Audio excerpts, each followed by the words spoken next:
एक बार की बात है, जब एक परिवार में रामकिशन और उसकी पत्नी शांति हंसी खुशी रह रहे थे। रामकिशन पूरा दिन मजदूरी करता था और अपना घर चलाता था। दोनों की शादी को करीब 2 साल हो गए थे, पर उनके घर में कोई भी बच्चा नहीं था। एक दिन अचानक शांति ने रामकिशन के घर आने के बाद उसे खुशखबरी दी। पता है, मैं माँ बनने वाली हूँ। जी हाँ, मैं सच बोल रही हूँ। रामकिशन इतना खुश होता है कि रात को ही मिठाई लेने निकल पड़ता है।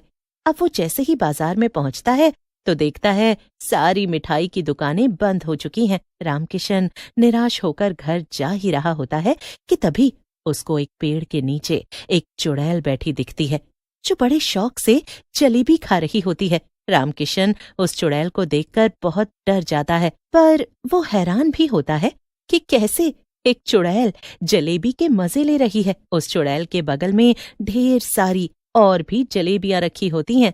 ए आदमी, तू मुझे ऐसे घूर घूर के क्या देख रहा है? नहीं नहीं, ऐसी कोई बात नहीं है। मैं तो बस ऐसे ही तुमको देखकर हैरान था कि तुम कैसे इतनी सारी जलेबियां खा सकती हो। मुझे जलेबी बहुत पसंद है और मैं रोज जलेबी खा सकती हूँ। तो रोज तुम ये जलेबी लाती कहाँ से हो? रोज थोड़ी मिलती है। आज वो तो कोई लेकर जा रहा था, तो मैंने उसकी थैली छीन ली। ओह, अच्छा। मैं तो सोच रहा था कि मैं भी वहीं से जलेबी लाकर शांति के लिए ले जाऊंगा। कौन शांति? मेरी बीवी का नाम शांति है। आज पूरे 2 साल बाद उसे माँ बनने की खुशी नसीब हुई है और मैं उसी के लिए मिठाई ढूंढ रहा था, पर सबकी दुकानें बंद हो गईं। अगर तुम मुझे अपनी जलेबी दे दो तो वो बड़ी खुश हो जाएगी। ये सुनकर चुड़ैल रामकिशन को हैरानी से देखती है और अपनी जलेबी छुपाते हुए कहती है, वाह जी वाह, मुझे इतने महीनों बाद तो आज मेरी मनपसंद जलेबी नसीब हुई है और तुम मुझसे मेरी जलेबी मांग रहे हो? क्यों दूं मैं आखिर तुमको ये जलेबी? अरे, अगर तुम मुझे इसमें से थोड़ी सी जलेबी दे दोगी तो मैं इसके बदले तुमको रोज जलेबी ला कर दूंगा। ये सुनकर चुड़ैल तो बड़ी खुश होती है कि बस थोड़ी सी जलेबी के बदले उसे रोज जलेबी मिलेगी।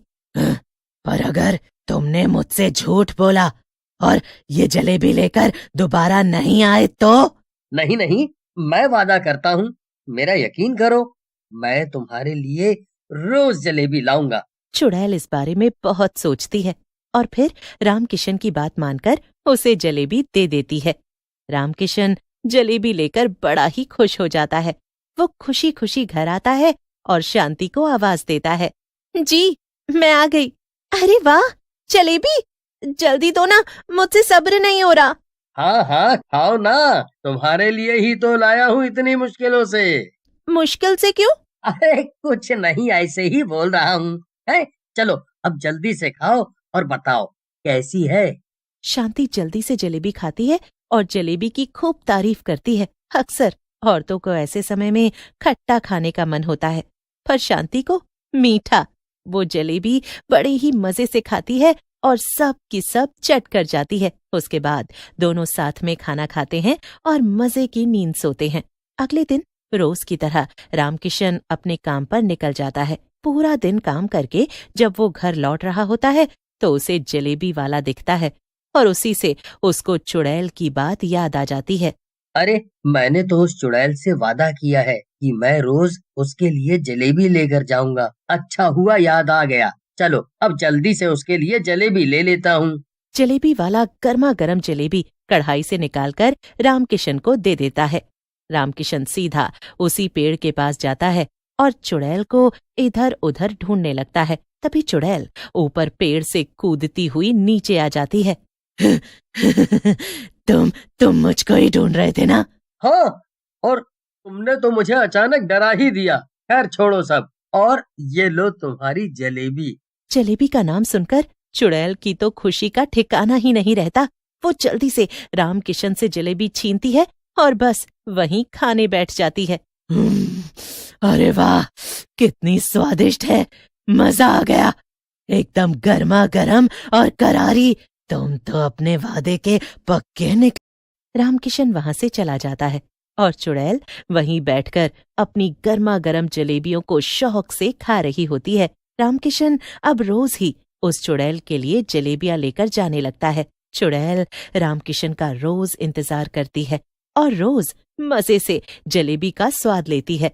रामकिशन अपनी पत्नी शांति के साथ टहलने निकल पड़ता है। टहलते टहलते वो उसी जलेबी वाले के पास से गुजरने लगता है। जलेबी वाला उसे देखकर तुरंत आवाज देता है, अरे भैया आप?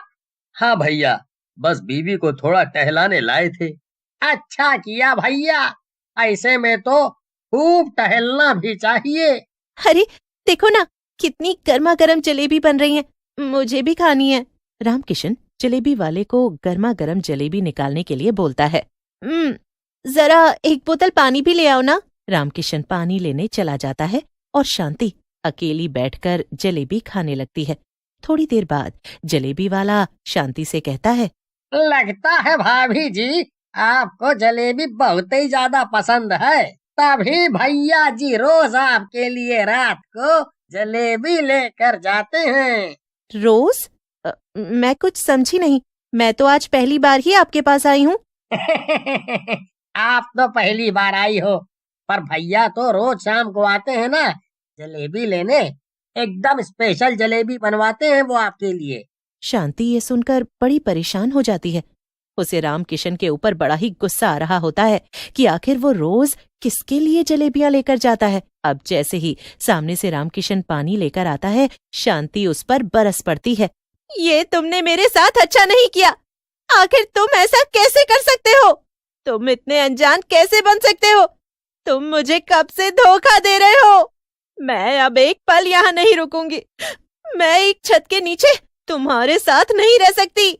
मैं बहुत खुश थी, पर उतनी नहीं हूँ जितनी वो होगी जिसके लिए तुम रोज गर्मा गर्म जलेबी लेकर जाते हो।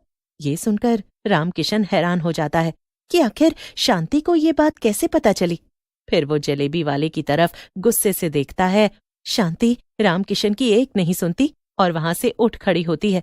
शांति बस बिना पीछे देखे चलती जा रही होती है और रामकिशन उसके पीछे पीछे उसे मनाता जा रहा होता है। वो उसे मनाने की लाख कोशिश करता है, पर शांति उसकी एक बात सुनने को तैयार नहीं होती। वो इतने गुस्से में होती है कि उसका पैर एक पत्थर से टकरा जाता है और वो गिर जाती है। शांति दर्द से चिल्लाने लगती है, आह! बचाओ मुझे! रामकिशन जल्दी से शांति को हॉस्पिटल लेकर जाता है। वहां पर शांति एक प्यारी सी बेटी को जन्म देती है। रामकिशन अपनी बेटी को देखकर बड़ा खुश होता है, पर शांति अभी भी उसकी कोई बात सुनने के लिए राजी नहीं होती। बड़ी मुश्किल से रामकिशन शांति को बताता है, जब तुमने मुझे बताया कि तुम माँ बनने वाली हो, उस दिन रात को मैं मिठाई लेने तो गया, पर सब दुकानें बंद थी और फिर तभी मुझे एक चुड़ैल पेड़ के नीचे जलेबी खाते दिखी। उसी ने मुझे तुम्हारे लिए जलेबी दी थी और बदले में उसने बोला कि उसे अब रोज जलेबी खानी होगी क्योंकि वो चुड़ैल जलेबी की बड़ी शौकीन है। शांति रामकिशन की किसी बात का यकीन नहीं करती और रामकिशन वहां से निराश होकर चला जाता है।